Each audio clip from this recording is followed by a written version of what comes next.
You're now listening to Sound Talent Media. Check out more shows at soundtalentmedia.com. Hey, what's up, everyone? I'm Matt Migaki, the vocalist of Cryptopsy and the host of the Vox and Hops Metal Podcast, where I sit down with fellow metal musicians. We talk all about their lives and music while sharing killer craft beers. If you've ever wanted to sneak backstage and share a beer with one of your favorite musicians, well, Vox and Hops is the podcast for you. This week on the podcast, I dropped a killer episode with Johannes Ekström of Avatar. There is this episode and over 440 other ones to help you enjoy life, metal, and craft beer. So what are you waiting for? It's time to become a Vox and Hops head. Cheers! At one time, when I was younger, I ate 250 shrimp in one sitting. Wow. Yeah, that was a lot of shrimp. I was very full. I don't have too much of a benchmark on how much that physically is, because I've never eaten shrimp. But I would think that would be very filling. It was several pounds of shrimp. Yeah. It was a lot. I can't do it anymore. The best I've been able to manage since then is just like right around like 80. Well, I slowly started declining, but like now my average is probably like 80 to 100 if I try. So like, this is all you. So can like eat, where most people have like they mark their height, you've marked how much shrimp you can eat over the years. Exactly, and I'm like an old person. How they shrink, have been able to eat less and less shrimp. Yeah. This is gonna make for a good intro piece.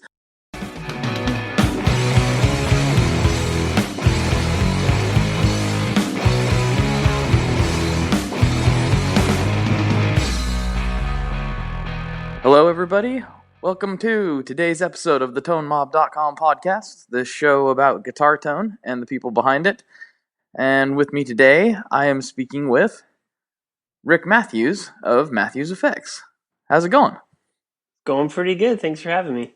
Y'all, thanks for being here. Like you're here. I wish you were physically here. I know, man. That would be much cooler. Time. It was. Yeah. It was. I still carry. I'm still enjoying my my stone pick. Oh, nice. That you hooked me up with. The thing's doing it for you? It is, yeah. I was pleasantly surprised. I like it. Yeah, it's kind of an interesting. Like the first time, which is funny because the guy who makes those was on the last episode. Yeah, I saw that. Andrew. So, yeah, it was something that I didn't really think that I would be into when I first heard about it.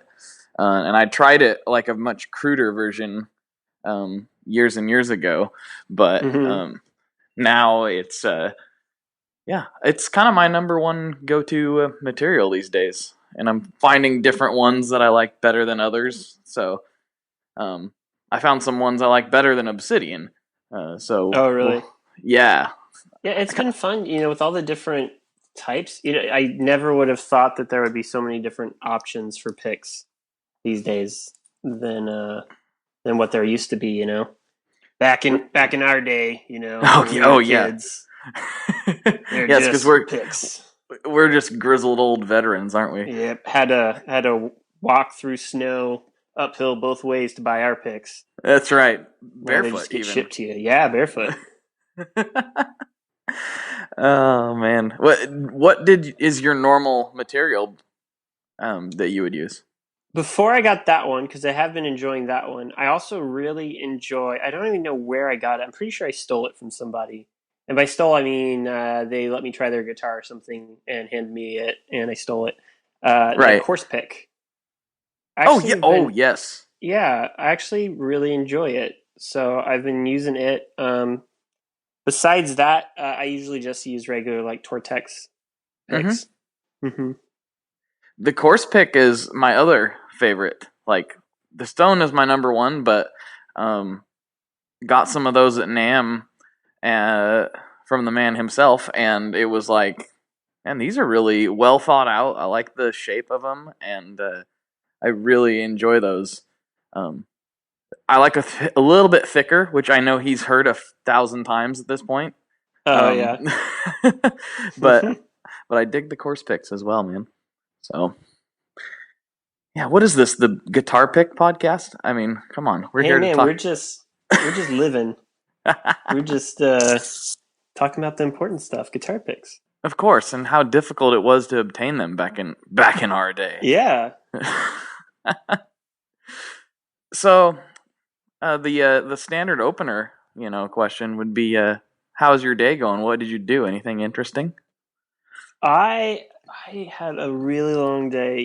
I got up early. I did my usual routine on days where my wife has off. I went and got her coffee and some bagels. So I always take care of my wife on days where she has off. I always go and get her some treats. Nice. And then I came home and just worked nonstop for the rest of the day, pretty much just kicking out pedals. Production stuff, design stuff. What kind of work? Yeah, today was mainly production line stuff, trying to keep up with the demand on the astronomers. Have a few things that I took a few minutes to work on that people will be seeing soon, but I can't fully disclose yet. Oh, got to build the momentum. Off the air. Off the air, yes. There we go. Well, you know what I'm talking about because you saw the artwork last time when I came and we hung out. Oh, that's right. That is happening soon, yeah. Ah, cool. Mm-hmm. Now this makes for great podcasting. We talk about insider jokes or insider things that no one else knows about. That always makes for entertaining stuff. Yeah, like that one inside joke we have, the shrimp. Oh, dude, the shrimp. That guy, he's always showing up when you least expect him to, too. You know what I mean? Know. You never expect it. We don't want to get into that, though. That's a little weird. All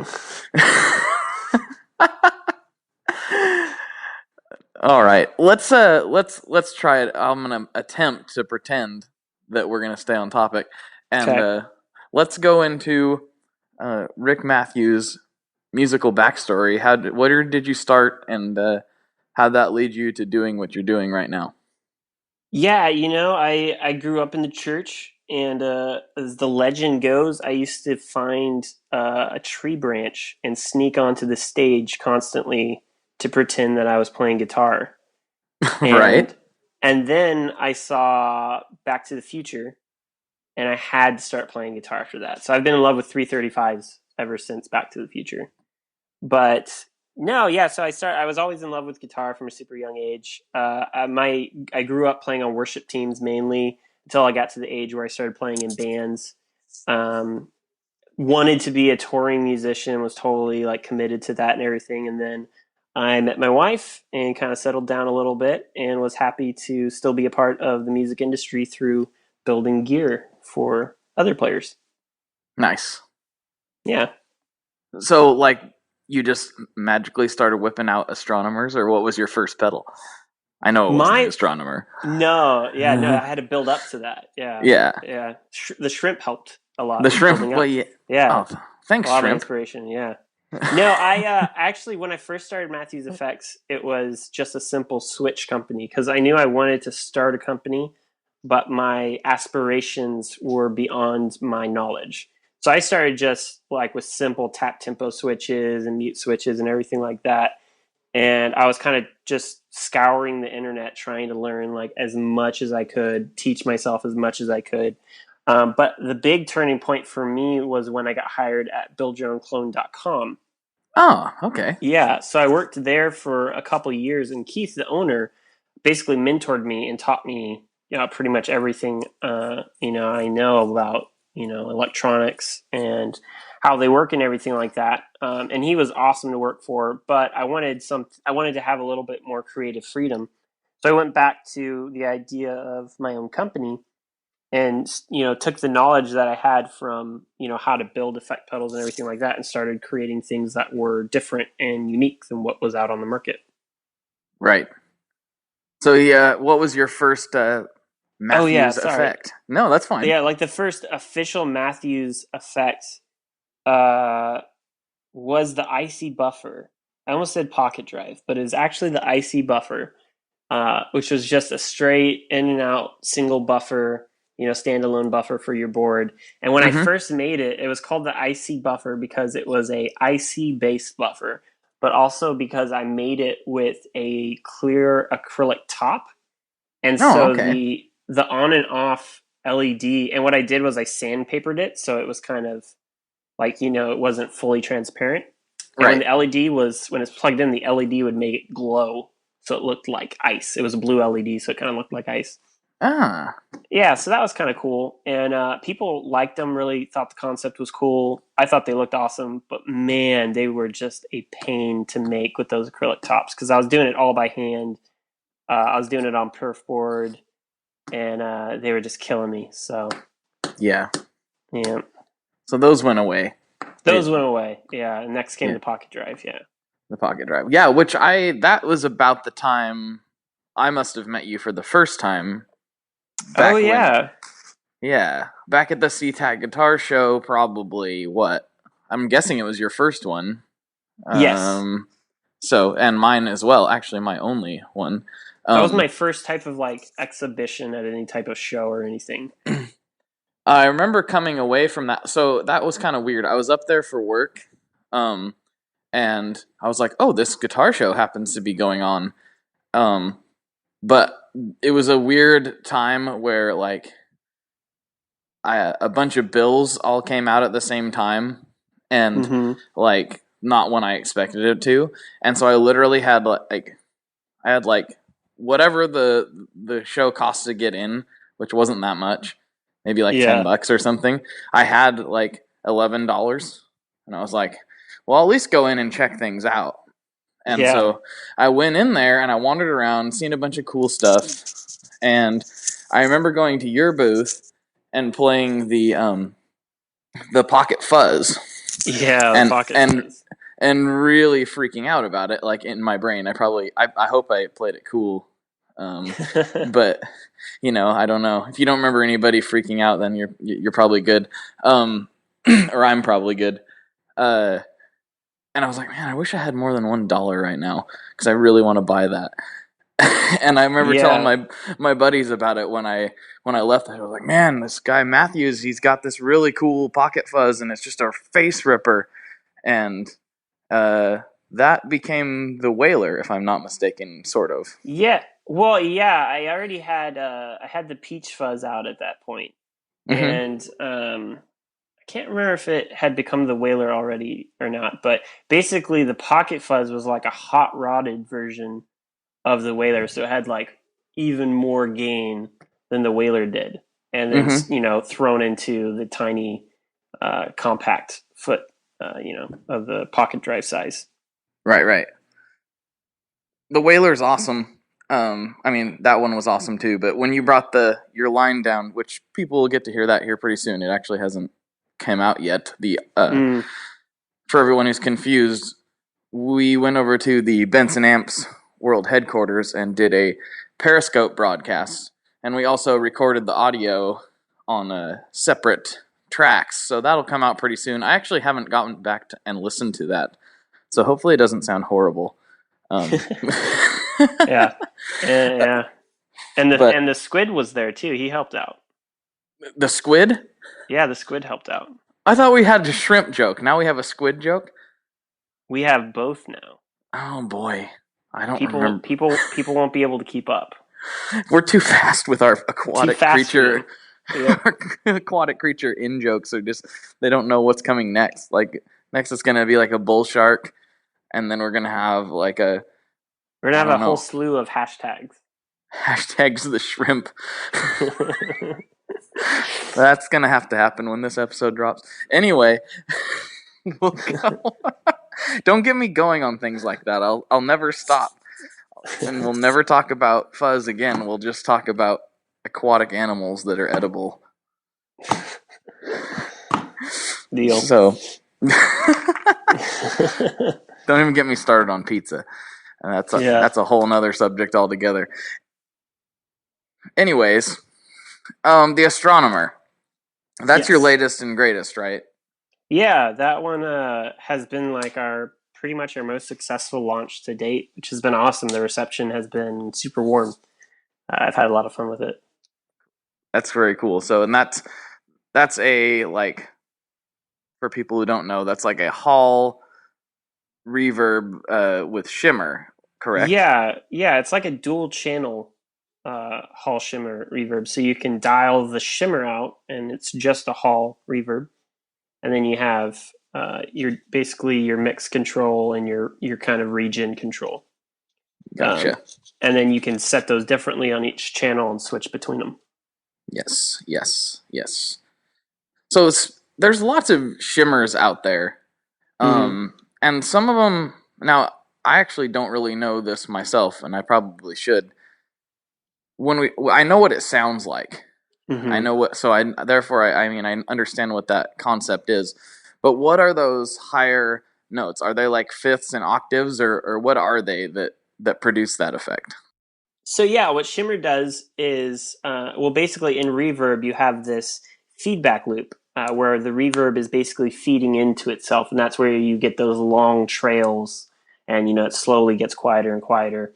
And so what the concept of shimmer is you put an octave up in there, and so every time the signal gets fed back into the feedback loop, it gets kicked up an octave. So it keeps going up and up and up and up and up, but you basically still get all those steps all at the same time, which gives you this, crazy angel voice effect. Right. Okay, that makes a lot of sense. Have you tried, or do you know? I don't even know what this would sound like, or maybe I've heard it before and I didn't realize it. If you put if at a different interval, like a fifth or something, would that sound cool, or would it be really weird and not useful? The problem with it is it keeps getting, I would think, because I haven't tried it, but I would think, that fifth then gets doubled, and then that gets doubled, which then gets doubled and doubled. So I almost wonder if it would be kind of a real Discord type of sounding thing. Right. But it might be cool, yeah. It might be cool if you could dial it in. Well, because a fifth might work because it's, a quote unquote perfect fifth. So that I'm really pushing my limits here with my music theory. That's about the extent of it right there. In my brain, a fifth might work. Something else may not. But probably not for chord stuff. It would have to be single note. Yeah. Now I want to hear that. It'd be interesting. Yeah. Fire up the software. Let's see what that FV1 can do, right? I'll just plug that in here real fast. Yeah, just do it. I mean, come on. Yeah. You can just do things with it, right? Just wave the magic FV1 wand, and you can do whatever you want, right? Yeah, that's totally how it works. Yeah, exactly. So I have a very super basic knowledge of that kind of platform and software. I don't. I shouldn't say that. I know that it exists, and I know that people use computers to make it happen. But you know that the chip is called FV1. Yes, exactly. Yeah. So that's about it. I mean, Robert Keeley explained it to me a little bit briefly when he was on, but I didn't get into any nitty gritty stuff. So what is the software that you use to program that, and how does it work? I would love to dig into that a little bit because I don't know. Yeah. So it kind of uses its own language, but it's based off C. Okay. So I'm teaching myself even the coding, and so I get help from different people and everything, because I'm such an analog guy. I'm not write all this different code for microcontrollers and freaking can do pretty much anything like some people, Joel Corte, who is insane and can just do crazy stuff automatically. But I'm working there, yeah. So but it's based off C, and so but it kind of has its own language. But it has its own. They have their own dev board and dev environment for it, so it makes playing around with it a lot easier than just going with a lot of other DSP. Right. What's that? Shark is one, but what's the? Yeah. Isn't there a step in between that's kind of based on Shark? I haven't heard it. I I mean, like I can't. said, I'm more of an analog guy. Right. The astronomer was like my first foray into digital, and really even then, the only part that's digital is the effect, is the reverb. The dry signal is fully analog Right. in the Right. astronomer. So no, I'm just still breaking into the wide world of digital stuff. It's a little bit intimidating to me. It's like, you get really into the analog stuff and you finally feel like you're making headway, and then it's like bam, there's all this digital stuff. And you're like, holy cow, there's so many like possibilities now. Right. Well, especially when guys like the aforementioned Joel Corte. I've never known. I should ask him. I never thought about it. Is it Corte or Court? Because I've heard people say both things. I don't know. I'm gonna ask him next time. I Anyway, think that's I've probably heard it Corday, but I don't know what I said. I might have slinged it, but yeah, I mean, there's just so many possibilities with what you can do these days. yeah. It's I mean his stuff. I've talked about it so much on this show, and then after playing with it, it's melting my brain. Like how do you do this? This is ridiculous. This is not what humans do. Yeah. Yeah, no, he's definitely raised the bar, and he's one of the few builders who I still get excited. Not that I'm not friends with a lot of other builders, or I appreciate what a lot of other builders are coming out with, but he's pretty much one of the few people who I just get excited about what he's coming out with next. Right. I totally get what you mean by that. It's not that other people aren't doing amazing things. It's just like it's just that's so exciting to see what he does. Yeah. I'm waiting for now though, with what Zachary Vex did, I'm waiting for the candle powered warped vinyl to come out. I think that'll be the way to step up his game. That was a lot of people were like, "Oh, what am I going to do with the $6,000 candle powered effect?" And I'm like, I seen it in person, and I was like, I think you're missing the point. Like some people were like, "How am I going to put that on my pedal board?" It's like, no. That's not what this is. Yeah, no, but he did it to show how much smarter he was than most of the other people in the industry.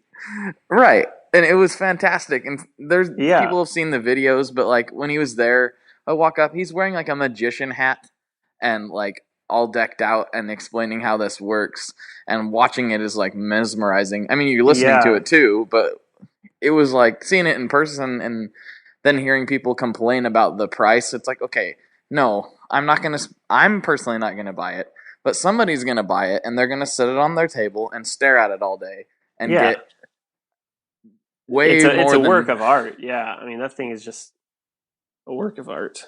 And you make back your money in 2,000 years. Well, you make back your money the first evening you sit staring at it because it's incredible. I wish I could do that. It was awesome. So yeah, I think actually John Cusack said he almost bought one at the show. He was like, I almost went home with one. That would have been a good story. Yeah. That guy does ridiculous things too. Let's just talk about everybody that does cool things. Dude, honestly, I'm totally fine. There's so many awesome people, and being like, and super honest, like there's so many people who have been like so supportive of me. John, has he saved me at SummerNAMM because I ordered my banners like a noob without double checking my own spelling, which is a terrible idea because I'm horrible at spelling, and I just murdered some spellings on like I think it was the cartographer parametric overdrive. I spelled it parameric, and that's fine. Yeah, most people probably wouldn't have caught it, but John totally was like, oh, just send me the art file, and he showed up with like 4 different printings of it on different material because he didn't know what I would want for free. Like he just was being awesome. Wow, that is super cool. Yeah, that guy rules. I love John. Well, it was funny because at NAMM, I was like, he was one of the guys I was really looking forward to meeting, and I go to his booth, and I'm like, oh, where's John? He's not here. And I fire up Instagram a little bit later, and it's like, oh, he's out playing disc golf. Of course he is. Yes, I love that. Yeah. He's like, here, my minions will take care of the booth, and I shall go play disc golf like a human instead of wandering around Nam like a zombie. That was awesome. I have a local frolth course in my town that I love to go frolth. The hip kids call it frolth. I was gonna say that's news. I never heard it. You've never heard it called frolth? Yeah. No, frisbee golf, right? Frisbee golf, yeah. Frolth. I've done it once when I was very young, and I'd kind of like to give it another go. I know I got a few in my area. So. Yeah, man, you got to get your frolth on. I got to get frothy with it, man. Yeah. I don't know if I'd be any good at it. I never said I was good at it, but it's fun. Right. Well, I don't have any depth perception, so I don't know if it would work. Oh, yeah. Well, see, mine's right by a river, and I took my wife, and I threw my first disc in the river, and I lost it. So. Oh, well, boo. You can't do any worse than that. Like, that's true. I mean, once you have lost your disc, that's pretty much as far as down as you can go down the chain. Yeah. So, what was this podcast about again? I don't remember. We're talking about frolth now. Guitar. Guitars, shrimps, pizza, and John Cusack. Yeah. Angel Cordy. Yeah. That sounds about right. That could be that should just be the tagline. That should be the description, and everyone will listen to this podcast. I guarantee you they will. Shrimp, in fact, frolth. Yeah. That's what I'm gonna put for the description in this episode. I already started using everyone will listen to it. Yeah, while we've been talking, I already started using #shrimp. So. You did? Yeah, it's official. It's on Facebook now. Well, maybe I should click on it to see. Sometimes you do a hashtag and it links to some weird stuff. I was just thinking that could be bad. A bad thing that we don't know about. Yeah, I could totally see that being weird in some way that we are not thinking. There's a dude walking around with little shrimp fingers or something, and he goes around touching people's foreheads with them, or I don't know. It could be this whole thing. It was salad fingers. It's just no, not salad. Hopefully fingers. not that weird. Let's not have it be salad fingers. I forgot about that. Yeah. I wish you hadn't reminded me of that. Thanks a lot. Back in the old days when we had to walk uphill through snow. That's right. To watch our viral videos. That's right, and we had to watch out for salad fingers while we were going to get our guitar picks. Yep. So let's see if I can kick this train back on the rails. I don't know if you get the opportunity to play out or gig or anything like that as much as you'd like to. A lot of people in the industry kind of don't. But if you do, what's your go-to rig look like? Yeah, so, a couple months ago, I got a Les Paul. Gosh, I always forget what it is because it's it's not a custom 2. It's like a Les Paul something custom 2. And I've really been liking it, but it's super heavy. But lately I've been running that. I have a Jackson Ampworks on the way, although I was running a Egnator before that. Okay. But I sold that along with a lot of other gear to pick up a Jackson Ampworks McFly. And then I run pretty much all of my effects. And then I also have the Bellwether that I'm running for delay. Nice. So that's pretty much what I'm running right now, yeah. So do you use all of your own stuff on your board, or do you just use a select few of them? Yeah, pretty much, especially right now with the current lineup. I usually always have the Architect and the Cartographer. I have the Whaler on there, although I don't get to use the Whaler just because of the type of music I'm usually playing. I don't get to use it that often, but I love having it on the board in case there is opportunity. And then, I love having the Cartographer or the Conductor on there for tremolo. Cool. And then, just a good delay on there is pretty much all you need, Yeah, you got your bases pretty much covered. So yeah, you got your reverb, and so not much more that you like need, quote unquote. Yeah. That's cool. What kind of music do you normally play? Is it stuff at church or what is it? Yeah, I mean, the more consistent stuff I'm playing is on worship teams, but every once in a while, I'll get to play with a band or something, do more like indie alternative type stuff these days. I've been wanting to kind of move into like a recording project where I can just record music and release it and not have to worry about, doing a bunch of shows. Even though I love playing shows, it's, with doing the pedal company, it's hard to do both. So, but definitely Right. wanting to at least release music because it's been way too long since I've gotten my music out there. Yeah, I hear you. Um, do you have stuff that is currently out in the circulation, or Yeah, is it I mean, all not really. Yeah, I mean, what's out there is years and years old, right? so it's all pretty old stuff. So nothing current. Gotcha, gotcha. Well, we've talked about this before. This is a slightly off subject, but not really. But I would be remiss if I didn't bring up the fact that Thrice was tweeting about using your stuff on their latest record, which I'm as a beings as I'm a super huge fanboy, that would be like a dream come true if it was me running a pedal company. But Yeah, no, that was super exciting. I've been a fan of them for a long time, so it was really cool to see kind of that whole come about, which was so random and crazy. Someone, it was like, gosh, it's been almost a year and a half, 2 years ago, that Dustin Kinshrew tweeted, hey, what pedal companies should I be looking at? And luckily, I had a number of different people who really liked my brand who tweeted back to him saying, "Hey, check out Matthew's Effects," and he ended up emailing me just off of those tweets. Emailing me, he liked what my stuff looked like and kind of liked the sounds of everything, and we got some stuff shipped out to him for him to try out, and it all kind of went from there, which was cool. that's really really cool.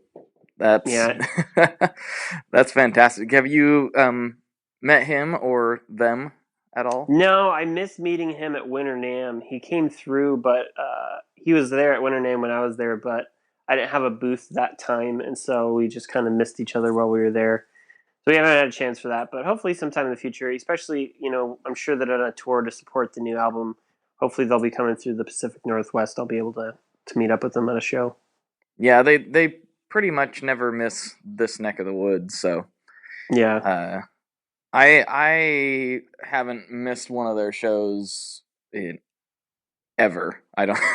I've never seen them live. I've been a huge Oh, fan of them, but I've never seen them live. you are in for a treat.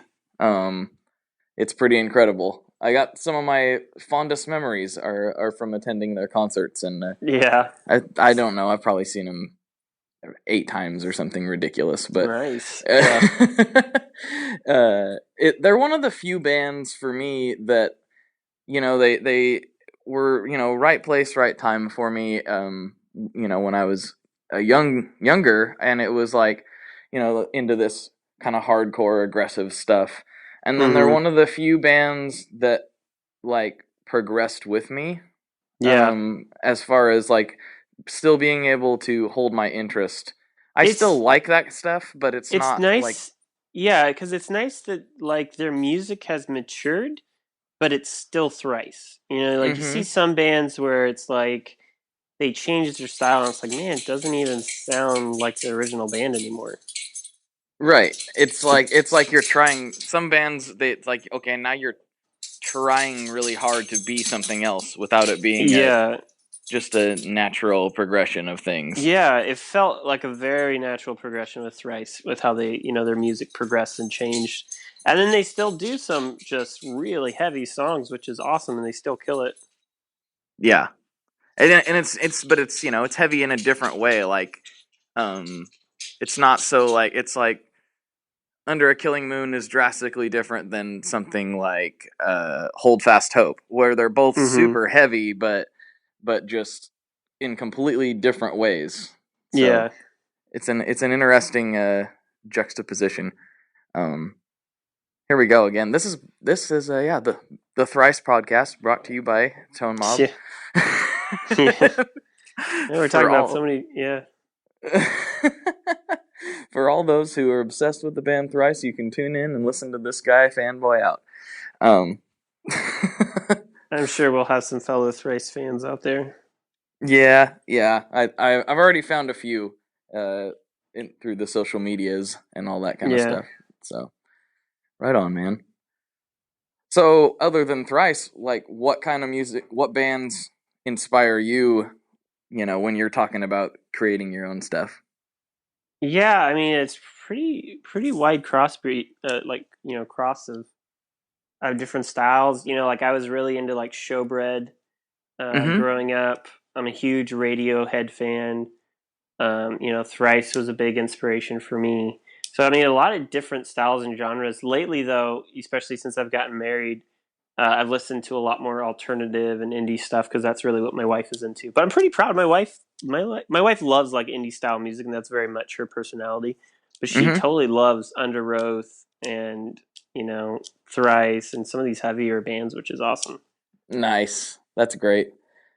Under Oath, that was a band I was a big fan of back in the day, and they kind of fell off my radar a little bit. But it seems like I heard some rumblings that they were getting back together. Is that correct? Yeah, they're doing a reunion. I saw a flyer for a festival in Texas, and it was Under Oath, it was Seosin with Anthony Green, and it was like some other band, and I was like, holy cow, this is high school all over again. This is amazing. Right. Like, why don't I live in Texas? This would be awesome. No kidding. That's good times. Yeah. I didn't know Anthony was... That's interesting. I didn't know Anthony was back with them. Oh, I don't think long term. I think they just did like a reunion thing. Gotcha. But who knows? That was a pretty aggressive falling out, if I remember correctly. I got into them. I got into them right after he left, so I kind of missed all the drama on that. Yeah, well, I did. We're in the same time frame. I did also, and I seen them one time without him. So interesting. Yeah. Actually, now that I think about it, that's the show my wife got knocked over at. That was weird. Yeah. That was an uncomfortable moment in my moshing career. Yeah. I didn't knock her over. If that's good, that's good because it kind of seemed a little. Should I ask the question? No, some other guy did, and he didn't do it on purpose. And he was very apologetic. I was always super protective of my wife. I was like a wall, even though I'm like a really skinny guy. Man, I like hardcore. Anybody got near my wife, I would just take him out. Yeah, just get him out of here. Yep, get him out of here. Well, yeah, this was of course, the moment where I was like, I'm gonna take off for a second and do some dancing around, and then I guess I shouldn't have moved the 2 feet that I moved. Okay, that was a terrible move. Anyway. You gave him a gap. You gave him room to ramp up. I did. I don't know what I was thinking. That never happened. That never happened again. So that's good. I've kind of mellowed out though these days. I don't do so much of that anymore. I'm too much of an old man for that. I really enjoy just sitting and listening and watching at shows more so than getting into the crowd and dancing around and everything like I used to when I was young. I like really dissecting what they're doing, and I think I appreciate more of all the little intricacies that individual musicians will pull off live that they didn't do in the studio, or that they change things up while on the road. Yeah, for sure. I have been doing some sitting down at shows recently too, but a lot of it is related to I'm not necessarily going and seeing heavier bands anymore. Like I still listen to them on a regular basis, but that's not who I'm super into going and seeing. Probably because I've done it so many times. But now, like I get super jazzed about when Gaslight Anthem comes to town, or bands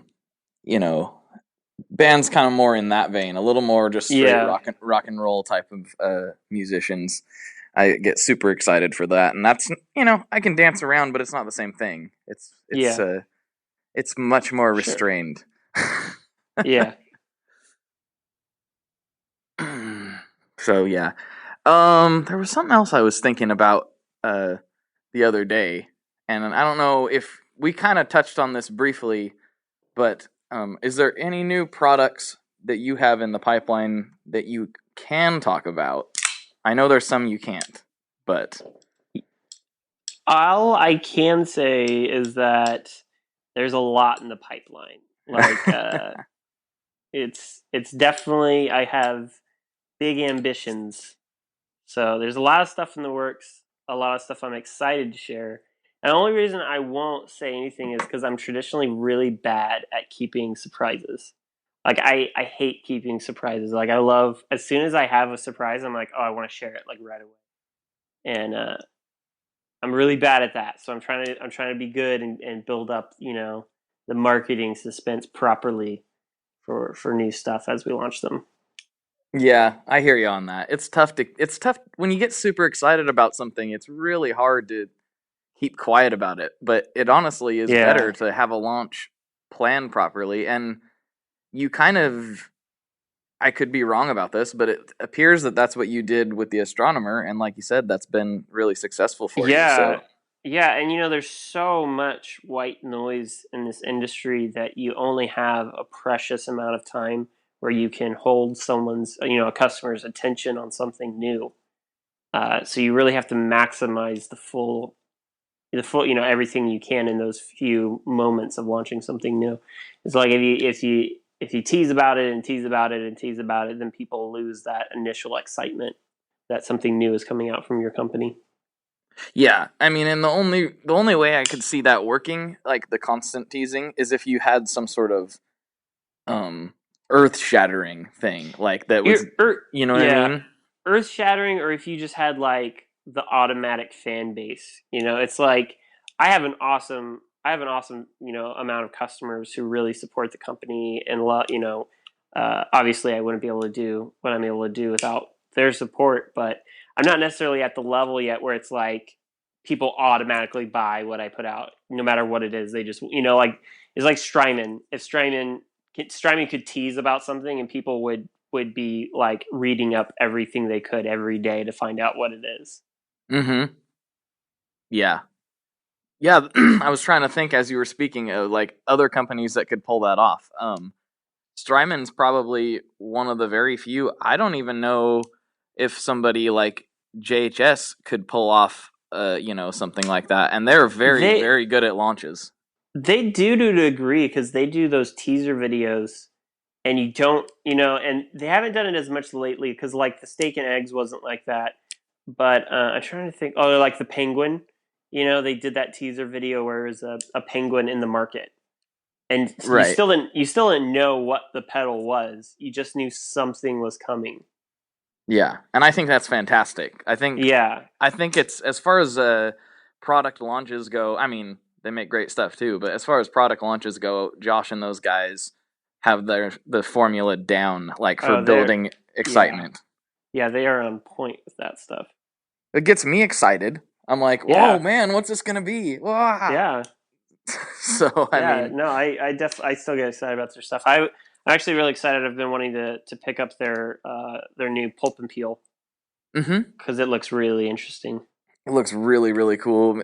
Uh, Me and some guys have been really talking about the 500 series stuff Yeah, for studio applications, and it's like, man, a 500 series Panther Cub would be so cool to have in a yeah, studio. I'm just yeah. super super excited. I'd seen him at NAMM, but obviously I couldn't really do a lot with him in that context, but I just think that's really cool. And I wonder, what are your thoughts? Do you think that's going to start becoming a thing, like more rack based stuff? Because Strymon's got their rack unit too. Um, Yeah, I could totally see it going that way. Um, I feel like we may see more pedal companies creating rack units, but I think they won't necessarily be so pedal based. I think it'll be a lot more traditional rack style. Like the 500 units are really cool, and I could see definitely more people doing those. But yeah, I don't know. It's kind of up in the air. It's kind of a revival of what used to be really popular. yeah, it's like going back to the 80s. And it makes me wonder if it's going to be the traditional, 16-inch right? 16-inch? Yeah, rack unit. Yeah. Or if it's going to be the Euro rack, or if it's going to be 500 series. Like, there's going to be one of those platforms will be the dominator, and I'm curious to see which one it will be. Yeah. I would lean towards the traditional rack unit myself, just because you can, with a 500 series, you have to go get a lunchbox. And with a rack, yeah, you have to get a rack, but those are available at any electronics store. So Yeah, I think the 500 series will definitely be successful, but the rack units, I mean, nobody's gonna run a 500 unit live. But if it was just a rack unit, someone could still run that live. It doesn't force you into having to do the whole lunchbox setup like you were saying. You could just run the rack if you wanted to run the rack live.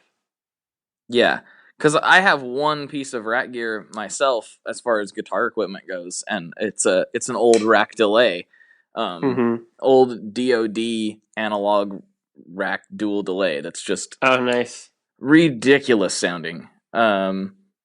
It's really interesting. Once I got a guy who's kind of dissecting it for me right now, and it's the way the delay is ran in it. Now I'm stretching my electronic knowledge here. But it's not just straight up bucket brigade. There was like 1 million op amps in it for some reason, driving the signal extra hard. And I can't remember like what the memory man. It was like a memory man circuit with extra op amps in it for some reason, and I can't remember the details about what we talked about, but it's a really interesting sounding thing. But yeah, it sounds interesting. I kind of got off subject with that. Where I was going with that is I only have one piece of rack gear as a guitar player, and anything else, I couldn't see myself investing into a 500 series unit just for guitar. For studio use, of course, but I don't know. It's an interesting concept. It'll be cool to see what people come up with. Do you see yourself ever dipping your toe into any of those genres, so to speak? I think it's always definitely a possibility. I think what you'll definitely see is not as many of the really small people getting into it, because the reason why so many people can just build guitar pedals is because guitar enclosures are so easily accessible. But those rack unit enclosures aren't. They're not a dime a dozen. You have to buy so many of them, invest so much in the product before launching it. So it kind of just depends,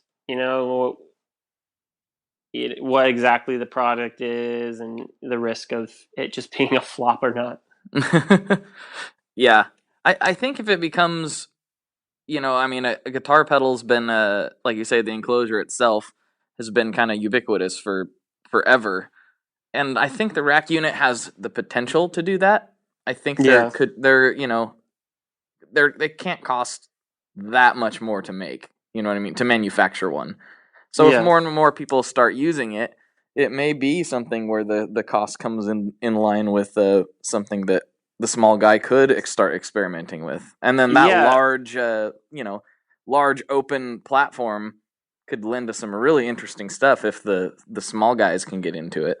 Oh, yeah. And I mean, I'm sure there's someone out there. I mean, you can go and get, amp enclosures and stuff like that. Those have become a lot more accessible because there's such a DIY market and so many more smaller people building. So I'm sure the more that there is a demand for it, someone will pop up, that supplies, easy, 1 unit rack enclosures. Mm-hmm. You almost got my wheels turning now. I'm like, I know some machinists. I wonder. Yeah. I wonder what kind of lunacy I can come up with. No, that's way out of my wheelhouse. And, it's interesting though. It'd be interesting. It'd be fun. I already have plans to not be limited to just guitar effects. So I mean, I definitely have plans for expanding the company into other avenues because I don't really see any reason why I should just stay in just effect pedals when all electronics interest me. So. Oh, for sure. Yeah, there's Definitely. no reason to. I mean, the whole wide world of music gear could be something you would venture into. Yeah. Do you have you ever messed with building like building amps and things? Yeah, I've built amps before. I love doing it as a hobby because they're really fun to work on, especially doing like meticulous builds where you just spend tons of time making the wiring ridiculously clean. I think that's definitely something I'm interested into. I've kind of played around with some different designs and stuff like that. It's probably something you'll see something from us down the road. Oh, It's not necessarily on our radar right now because we have so much other stuff we're working on, but uh, probably one day you'll see something from us in that wheelhouse. do you have this is I mean, we're projecting way down the road at this point, but do you have kind of a flavor of amp that you lean towards, British, Yeah, American, whatever? yeah, I'm definitely a American high headroom type of guy. Okay, I don't like my amps breaking up actually very much at all.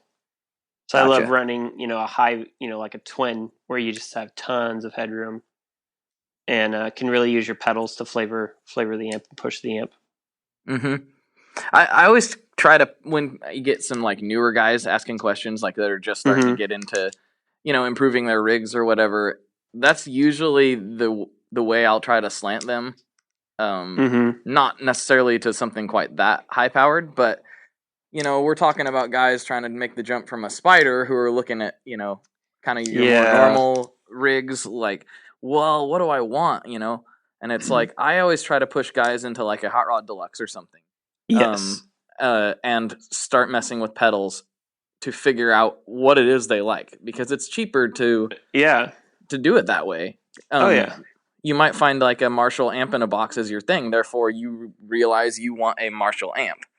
Um, so And that's kind of. and the thing that I think a lot of people don't realize is they think like a pedal produces one sound and that's the only sound you're gonna get is that sound when realistically, like pedals sound so different on different amps. Mm-hmm. You can get, like the M drive. I only like the M drive on British style amps where it's pushing the amp. And it's like Right. on other amps I've played it, I'm like, oh man, I just really don't like this. But you play it on a totally different amp, it's like, oh yeah, this sounds great. No wonder people like it. Mm-hmm. It's a matter of context, Yeah. like, and that goes both ways. But that's kind of why I push people like new guys into exactly what you're talking about, a high headroom thing that you can start coloring and develop Yeah. your flavors, and then through that experimentation you can figure, you know it's just like I said, you can run like a Marshall in a box and then run something like the M drive into it, and it'll not quite do the same thing, but you'll get Mm-hmm. an idea of where you're headed with it, and it's just an easier way to figure out what you like, I think. Yeah, definitely. Excuse me. Um, there was another question I had, and it just slipped my brain. But oh yeah. So as far as delays go, um, that's something that I've noted that you guys don't have as of yet. Do, Mm-hmm. um, do you prefer like analog, digital? Like, which way do you like to slant? Do you like really clean repeats, or how do you prefer your delays? I mean, honestly, I love having both on my board at the same time. I grew up doing quotation marks that you can't see. I grew up on digital delay, but I love the sound of analog delay. So realistically, like I love the functionality and the options that you have with digital, um, and I love the sound quality of analog. So I usually run both of them because I love having different presets, and different divisions and timing, running dual digital delay. I love getting different patterns with that, and then I love having a good solid analog delay. I think my favorite analog delay is the Big Box Panther as of right now. Oh, okay. I've Mm-hmm. not actually played the big box. I've only played with the Cub. Um, is there a tonal difference between the two? I know the Panther has or the Cub has a little more features, but tonally, Yeah, what's it like? uh, they're actually using different bucket brigade chips, and so Oh, okay. the Cub had a darker repeats to it. which some people like. I kind of like a little bit brighter repeats. Oh crap, what is it? The memory lane, the diamond memory lane. That sounds right. Yeah. That's the big one, right? Yeah. And then you have the junior. Yeah, the big one is actually amazing. And what's really cool about it is it has a tilt EQ on it. And basically what that means is as you turn it up, it's not just turning up the highs, but it's turning down the lows. So it's tilting. And then as you turn it down, it cuts the highs and boosts the lows. Ah, okay. And so you get, in the in the middle of it, you get these, really cool EQ changes. That's interesting. That's not something. It's not something I would normally think about. I wonder how that control could be applied to other things. That would be. Yeah, I mean, I don't think it'd work well in in drives, because most of the time, when you're going darker, you're just wanting more lows. You're not necessarily wanting to get rid of your highs. But that's true. In stuff like reverbs and delays, where you're having kind of a separate signal path, a parallel signal path, I think it works pretty cool. Gotcha. Does the original Panther, does that have the effects loop on it? Yeah. That is one of my favorite tricks. But features. It not only has an effects loop, it has a switch that you can turn the effect loop on and off. Oh, baby. Which is pretty sweet. That is really cool. Yeah. What do you like throwing in the effects loop on delays? I've done the usual chorus reverb, but I love a good phaser. Set to a really, really slow ramp up. When you're doing like dotted eighth notes or something like that, real pattern delays, you get this real audible sweep going through them. That would be cool. I'm looking at a phaser right now and thinking I'm going to do some experimenting later. It's an old Ross phaser. I'm like, nice. I need to try that. The one I have the Solid Gold Effects Electro Man, and that's got the effects loop as well. Oh yeah. So. Yeah, it's funny. I love phase, like phasers, but I only ever use them with a really, really slow sweep. Mm-hmm. I never get very weird with them. It's usually dialed in, just kind of real mild, but just enough of that sweep where you can build. It adds anticipation to what you're playing in, like a live setting. So I love using it like right before a break. Well, I thought I didn't like phasers for a while. And then, Solid Gold Effects again, I got to play the Apollo 2 for a while. And that thing can do a billion different things. I just realized that I like phasers all of a sudden. I was actually, this is really fun and can be used tastefully and not in an 80s way if you prefer. And so, I picked up that Ross phaser recently and been having a lot of fun with that. And I'm going to try it with that delay. That's cool. Yeah, try it out. One of the other things I really like doing with a delay, and it sounds kind of weird, but I like putting distortion in it. Yeah.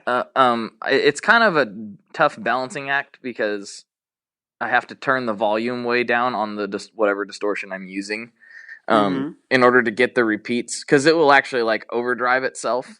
Well, yeah, I mean, you got that. It's basically feeding into itself. So when you're boosting the signal, it's going to run away a lot easier. Yeah, and I can do it with certain pedals. I can get it set to where it's clipping that delay really hard without pushing it into oscillation, and that is a really, really interesting sound. I just wish it was easier to dial in because I don't always have time to do it. Doesn't the timeline have a setting that kind of lets you do that?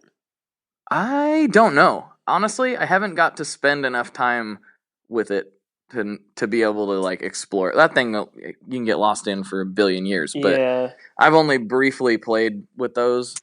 Really liked them, but they were always so much more than I needed that I never got to experiment fully with them. I don't know. I always kind of looked at I was always more of a time factor guy. Yeah. I don't know. I've never had a delay like that I kept around. Yeah. I don't know. I almost would rather swap out a different box to get the different effect. I don't know. It's kind of a weird thing. I can see why they'd be super appealing and super useful. I think they sound great. It just, for some reason, I like to have a little bit of a simpler box. Yeah. Mostly for live stuff, I think. Yeah. I don't know, but that's the same reason why guys like a million presets. Says I don't know. Yeah. Maybe I just haven't spent the quality time that I need to with it.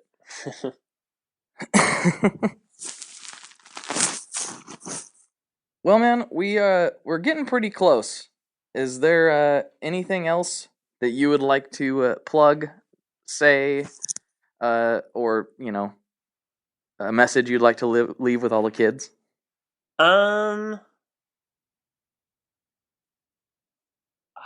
Man, I don't know. Trying to think of something, like really deep, meaningful. I mean, I'm blank. I mean, you can really take your time. We can, if you really need to get a message out there. Edit, yeah. No, I don't know. Just buy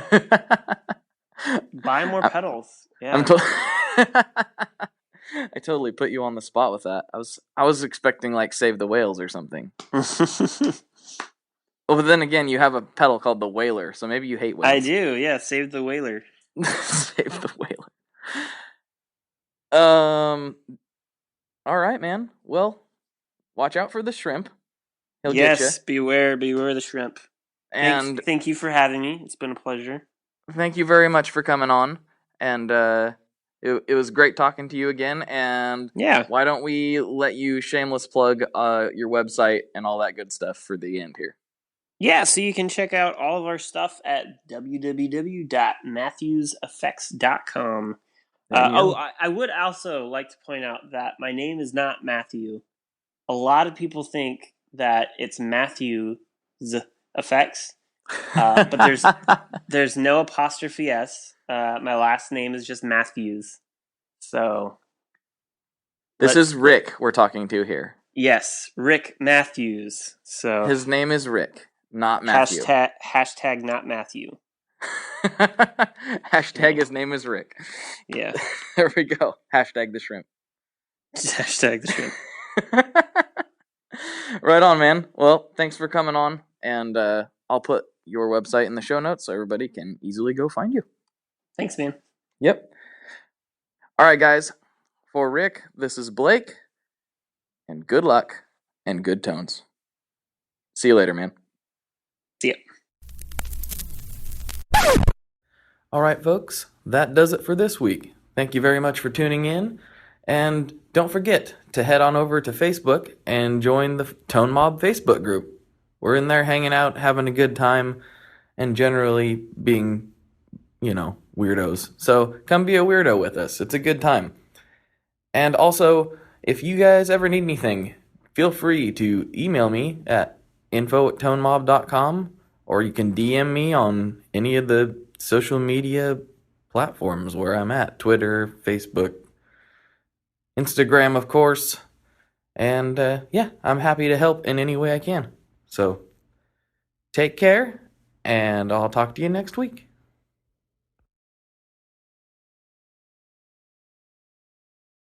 One last thing before we totally sign off here. I just want to remind you that if you do any shopping at Stringjoy, that's Stringjoy guitar strings made in Nashville, that will help me out as well.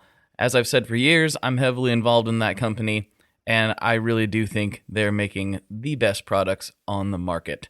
So if you would like to try custom strings, go to tonemob.com/stringjoy and check them out today. I seriously love what the team down there is doing.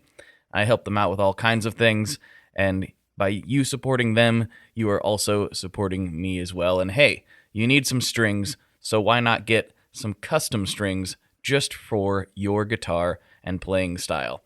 Again, the link for that is tonemob.com/stringjoy, and that will take you right to their website. and you can do all your shopping through there, and that will help everyone involved out. So thank you very much. Talk to you next time.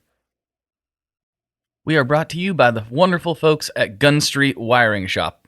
Yes, Gun Street Wiring Shop. I've talked about them before. I used to say based out of Bend, Oregon, but guess what? Sean moved to my neck of the woods. Sean's in Portland.